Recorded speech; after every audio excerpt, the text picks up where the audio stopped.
Hello and welcome students to the part 2 of the questions and answers related to the topic of subject and verb agreement.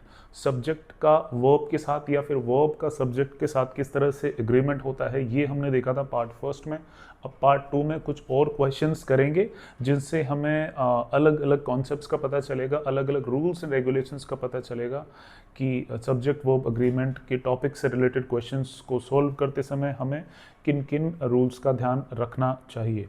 तो चलिए शुरू करते हैं इस video को भी और लेते हैं कुछ important questions and answers. You can see 9 of the questions are written here on the white board और हर एक क्वेश्चन में अलग रूल, अलग कॉन्सेप्ट छुपा हुआ है और अलग अलग रूल्स और कॉन्सेप्ट्स को देखने के बाद में आपको आइडिया हो जाएगा कि इस तरह के क्वेश्चंस को, most of the questions exam में इसी तरह के आते हैं, तो इस तरह के क्वेश्चंस को कैसे आंसर करते हैं ये आप अच्छी तरह से जान जाएंगे। मैंने यहाँ पर बेसिक वर्ब्स यानी कि हैज़ वाली या बी वर्ब सभी में ही ऑलमोस्ट बी वर्ब्स का यूज़ किया है ताकि समझने में आसानी रहे। चलिए स्टार्ट करते हैं क्वेश्चंस सब्जेक्ट वर्ब अग्रीमेंट वाले टॉपिक से। पहला क्वेश्चन आप देख रहे हो, ईच बॉय। मैंने बहुत छोटे और बहुत इजी वर्डिंग्स वाले, इजी लैंग्वेज वाले सेंटेंसेस लिए हैं ताकि आपको हमारा जो मकसद है वो रूल्स कॉन्सेप्ट समझाना है, न कि चीज़ों को कॉम्प्लिकेट करना, तो आप आसानी से समझ पाए, इसलिए मैंने छोटे सेंटेंसेस लिए हैं, वो भी आसान शब्दों वाले, इजी लैंग्वेज वाले। पहला क्वेश्चन देखो, each boy a toy. Has और हैव में से क्या आएगा? देखो बॉय तो आप देखोगे तो जो नाउन है वो सिंगुलर है, लेकिन आपको देखना है ये ईच बॉय।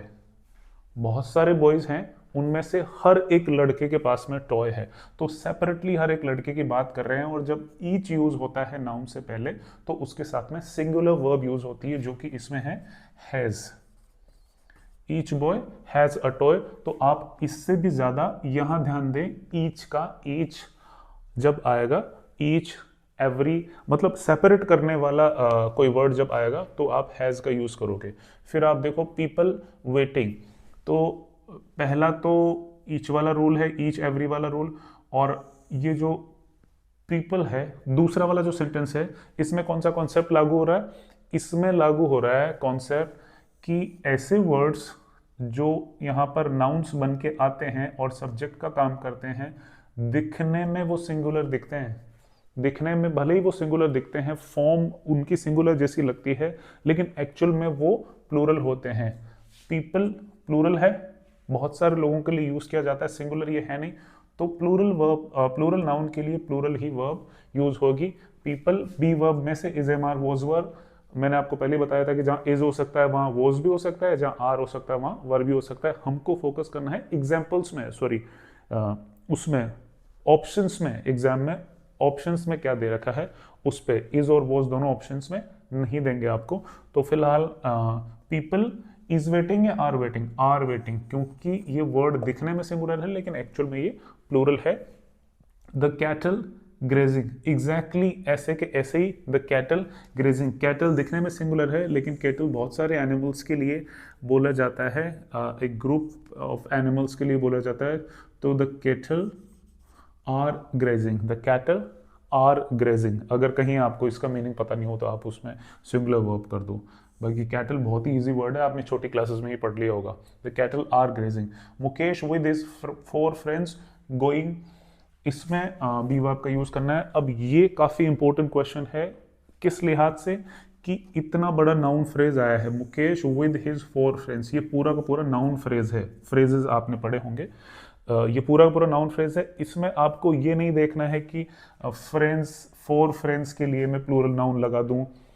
आपको देखना है कि मेन जो वर्ड है वो कौन सा है, मेन नाउन कौन सा है, जिसकी वजह से यहाँ पर इम्पैक्ट पड़ेगा वर्ब पे। कौन सा है? Mukesh with his friends, with his 4 friends. Mukesh अपने 4 दोस्तों के साथ जा रहा है, मुकेश अपने 4 दोस्तों के साथ जा रहा है। तो मेन कौन है? मेन बात किसकी की जा रही है? मुकेश की जा रही है। तो मुकेश के लिए हम वर्ब यूज करेंगे, ना कि 4 फ्रेंड्स के लिए। और आप ऐसे हिसाब मत लगा लेना कि मुकेश और उसके 4 दोस्त तो 5 हो गए और अब 5 तो प्लूरल हो गया, नहीं। आपको मेन वर्ड के लिए, मेन नाउन के लिए वर्ब यूज करनी है जो कि मुकेश है, जो कि सिंगुलर है। तो Mukesh with his 4 friends is going, ऐसे करना है। The class teacher along with the students, फिर से वैसा ही sentence, the class teacher along, ये ए और लोंग अलग अलग नहीं है, अलोंग है, साथ में ही है। The class teacher along with the students, फिर से द स्टूडेंट्स की वजह से कंफ्यूज मत हो जाना, ये पूरा का पूरा एक नाउन फ्रेज है और इसका मेन वर्ड कौन सा है, द क्लास। हम बात किसकी कर रहे हैं, the class teacher along with the students, absent. भाई स्टूडेंट्स के साथ साथ क्लास टीचर भी एब्सेंट है, तो एब्सेंट कौन है, एब्सेंट तो स्टूडेंट्स और क्लास टीचर्स दोनों ही हैं, लेकिन मेनली हम इस सेंटेंस में, इस नाउन फ्रेज में फोकस किस पे कर रहे हैं, क्लास टीचर पे। तो the class teacher along with the students is absent, singular verb use करेंगे because of this, the class teacher is singular. फिर देखो one of the teachers absent today, teachers plural है, टीचर्स जो word है वो तो प्लूरल है, लेकिन हम वर्ब का यूज टीचर्स के लिए नहीं करेंगे, हम किसके लिए करेंगे, वन ऑफ द टीचर्स, बहुत सारे टीचर्स में से एक टीचर एब्सेंट है, सारे टीचर्स एब्सेंट नहीं है, तो वो जो वन है वो सिंगुलर है, इज एब्सेंट टुडे। अब सिंगुलर वर्ब का यूज होगा, समझ में आ रहा है। आगे देखो, each of the girls given a mango, मैंने कहा था ईच यहां पर है, एग्जैक्टली वैसे के वैसे ईच ऑफ द गर्ल्स, यहाँ तो हमने सीधे ही ईच बॉय कर दिया था, लेकिन यहाँ है ईच ऑफ द गर्ल्स, लड़कियां बहुत सारी है, लेकिन मीनिंग वहां पर भी यही था, सेंटेंस थोड़ा छोटा था, इसमें डिटेल्स थोड़ी ऐड कर दी गई है और ये भी बता दिया गया है आपको स्पेसिफिकली कि बहुत सारी गर्ल्स में से एक, वैसे वहां भी मीनिंग वो का वही है।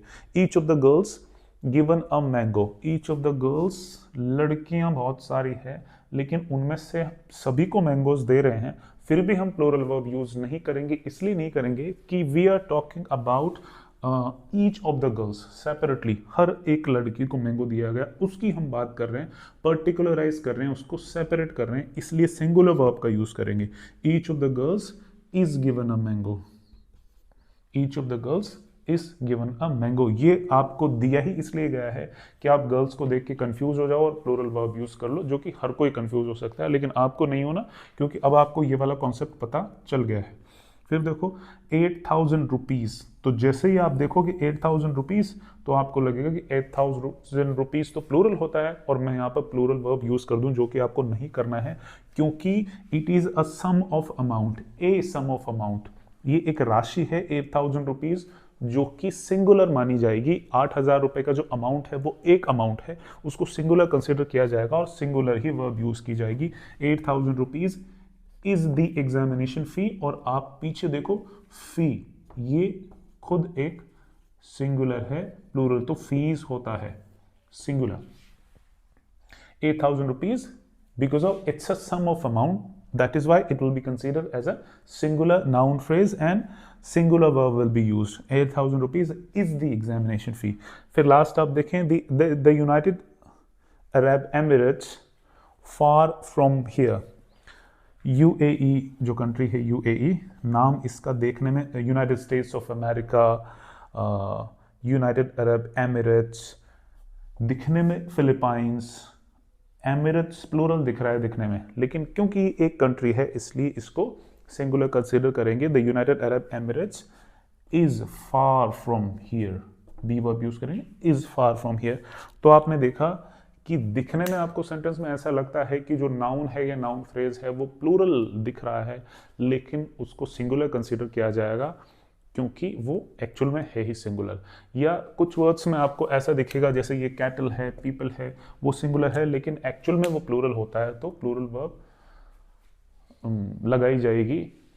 वास्तव में बात यह है कि आपको सेंटेंस को देख के, नाउन को देख के ही सिंगुलर प्लूरल मानना नहीं है, बल्कि आपको कंसीडर करना है, उसको देखना है, समझना है, उसका मीनिंग निकालना है, उसके बाद आपको उसमें वर्ब का यूज़ करना है, तब जाके आपके सब्जेक्ट वर्ब अग्रीमेंट के टॉपिक में से क्वेश्चंस करेक्ट होंगे। और जो कॉन्सेप्ट्स मैंने पहले वाले पार्ट में बताया, जो दूसरे वाले पार्ट में बताया, वो ऑलमोस्ट इनफ है कि आपके यहाँ से ही क्वेश्चंस एग्जाम में आएंगे। I am not taking 100% guarantee, लेकिन ऑलमोस्ट यहाँ से ही क्वेश्चंस हमेशा ही आते हैं और आगे भी इसी तरह के क्वेश्चंस एग्जाम में आएंगे। तो आई होप आपको समझ में आया होगा, और वीडियो अगर पसंद आया तो लाइक ज़रूर कीजिएगा, सब्सक्राइब अगर नहीं किया तो चैनल को सब्सक्राइब कीजिएगा, क्योंकि इस तरह के प्रैक्टिस क्वेश्चंस, इस तरह के कॉन्सेप्ट्स, इस तरह के टॉपिक्स से रिलेटेड वीडियोस आपको इस चैनल पर मिलते रहेंगे। Thank you so much for watching.